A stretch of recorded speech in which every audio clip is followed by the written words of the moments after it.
My name's Craig Parker. I'm a dentist practicing in Leeds. I've been qualified for over 30 years, 35 years, and I've got a special interest in dental implants, so I really work in the sort of placement of dental implants. I do a little bit of restoration as well, and that's what I do.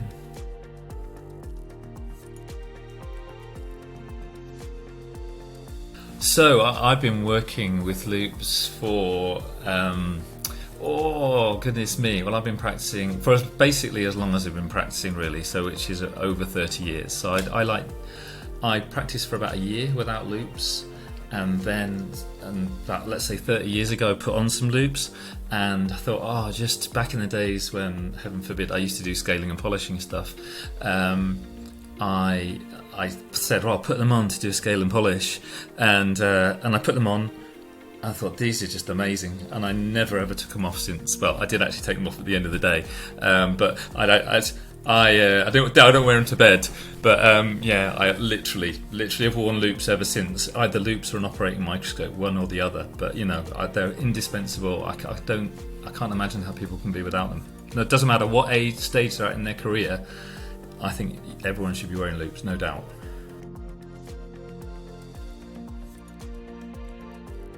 Yeah, so Q Optics, I went through a journey where I was basically doing most of my work with an operating microscope for many, many years, and then I decided I wanted to step back to loupes, because when I started limiting my practice to implant dentistry, I needed a wider field of vision, and the microscope was no longer really relevant for a lot of what I wanted to do. So the Q Optics have been recommended to me, and also I know the guys at Swallow and had good service with everything else that they've done for me. So it's a long time ago since I started using Q Optics. Now I can't remember exactly the details, but it just worked.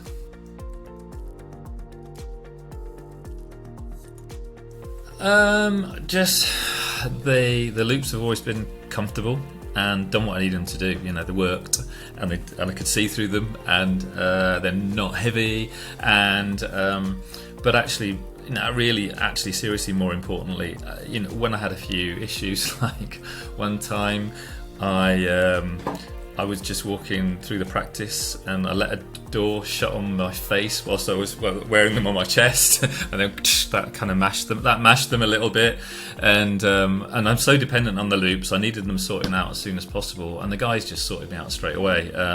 So once you've had that level of service from the guys, and they do give us a great level of service, you just want to go with the guys. I just trust them to sort me out. Whenever there's something that needs sorting, a tweaking or adjustment or a refurbishment, they sort it out, no problem at all, just like that. So I've got two pairs of loupes. Yeah, I've got two pairs of Q Optics, because I didn't want that to happen again. It will happen again, because I can be a bit of a clown, and so I wanted it to be so that when next time I smashed them or lost them, I'd have my spare pair. So I've now got two pairs of loupes, so that if and when one goes, I just pull it all out of the bag. So yeah.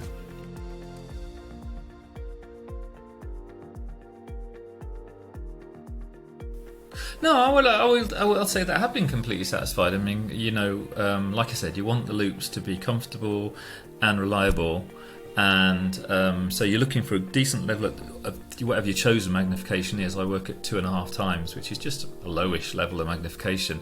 You want the illumination to be good, and you want everything to work. So you want the light to work for it to be bright enough.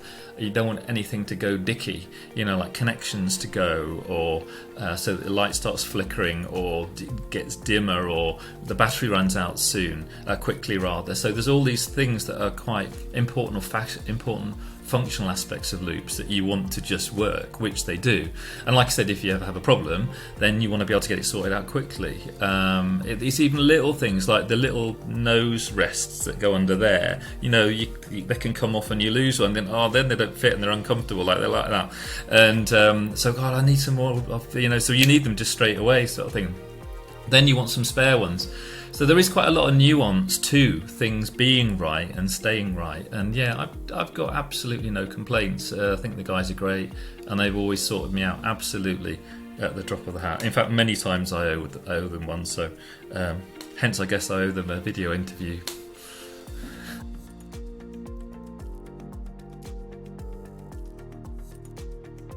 Yeah, well, I've only ever used the first brand I used, which were fine. I mean, that's going back, like I said, 30 years ago, and obviously probably the materials and the technology's moved on a little bit, although optical technology in itself, of course, actually often it's the old tried and tested stuff that's some of the best, like cameras.